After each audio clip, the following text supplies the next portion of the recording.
Welcome to the Hurt So Good show with Doc Hurts and Izzy, Mr. Izzy. Yep, we're going to be talking about Jalen Hurts versus Sileo. Check your record.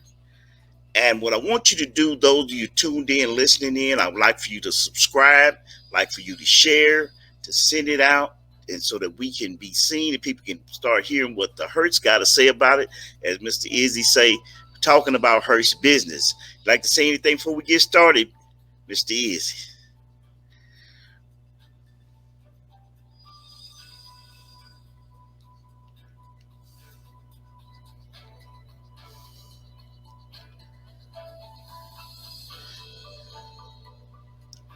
All right.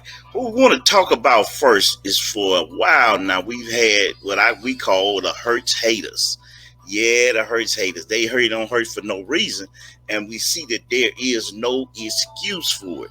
So what I want to do right now, I want to go and I'm going to play you just a little clip of the Jakeem show with Dan Sileo and that Philly 500. I'm not going to tell you what I really call their names, but later on, if they keep getting me heated, I will tell you what I call them. And I'm going to tell you that Dan Sileo, that Philly 500, even Brunson and the rest of the crew, every one of them had something negative to say. And this was way before I put my little tag in it. I had told them just how I feel it. I know they got the message, so they're going to be on their toes. So we're going to just hear a little bit of what they're talking about. So just bear with us. We're going to hear what they have to say.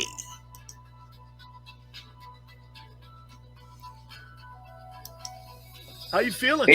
Hey, yo, Sills. Yo. He's starting to look like a franchise quarterback, my man. He's starting to look like a franchise quarterback. Last time I spoke to you, 46-1, Philly.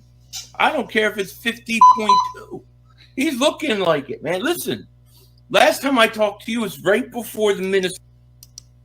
You didn't have any confidence in that team going into that game, but they beat the crap out of them. And people could say what they want. I mean, Minnesota's probably at least a playoff.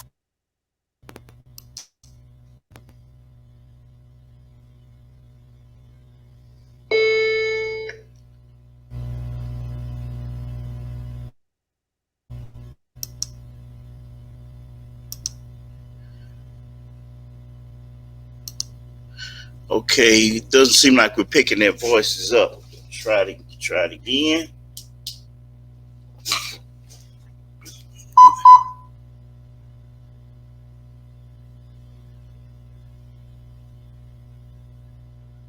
Well, that just goes to show you.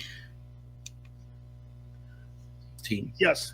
And then they can you hear him now? To me, they went and they took care of a division opponent. We could, coming off a Monday night game on the road, and as of right now, what I've seen of Jalen Hurts, I think. Okay,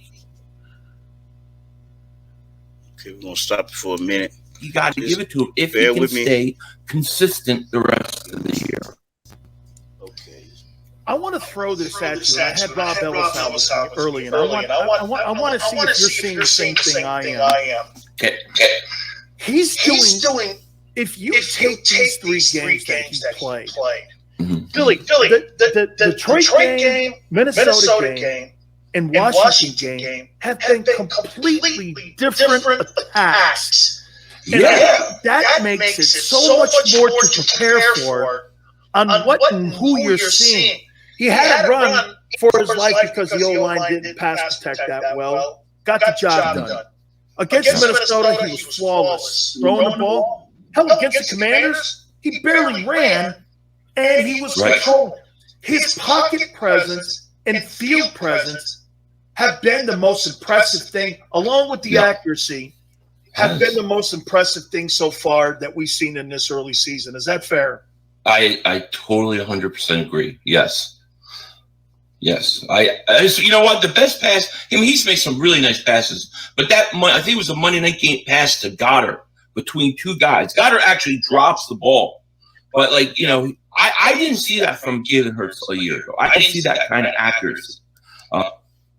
Okay, I'm gonna stop for a minute, go back and let you hear a little bit of the first part of this conversation. A Monday night game on the road, and as of right now, what I've seen of Jalen Hurts, I think you got to give it to him if he can stay consistent the rest of the year.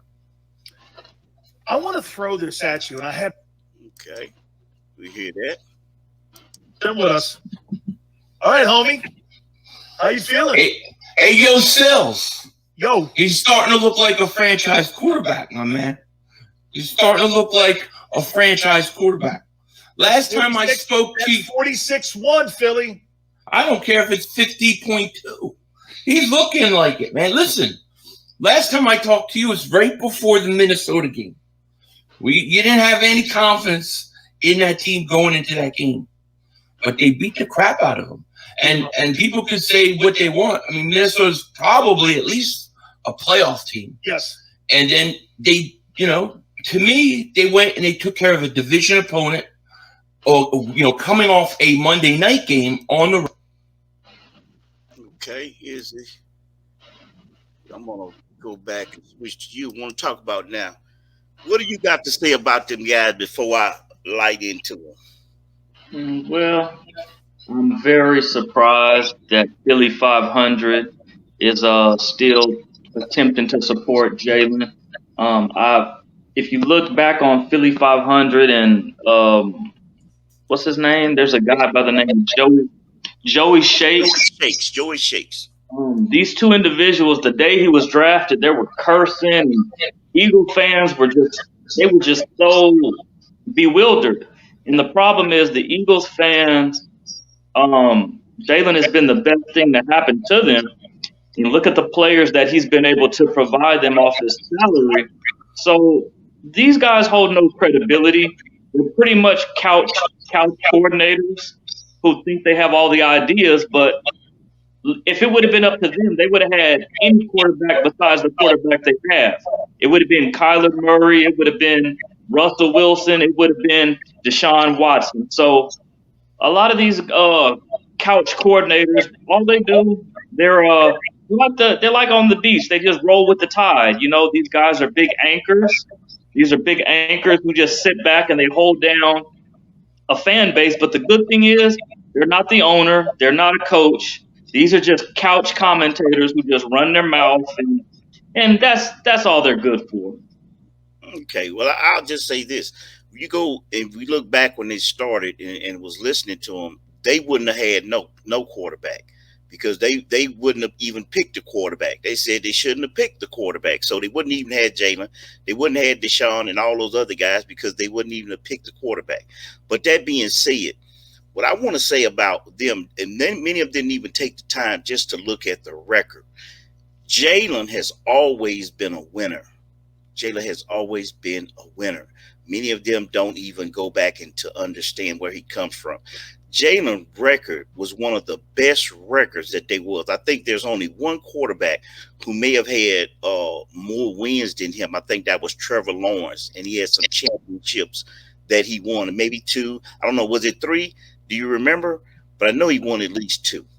And Jalen's record, he had more yards passing and running. Now listen, passing and running than both of the guys who won the Heisman trophies coming out of Oklahoma when he played at Oklahoma. See, if you look at the record, he was always a winner. And what a lot of people don't understand is even before then in high school, Jalen's hero was his brother. That was his brother. His brother was a quarterback. His dad was the coach. Jalen said what motivated him is his brother lost a championship game to another team. He said that motivated him, and he determined in his mind that he was going to get revenge for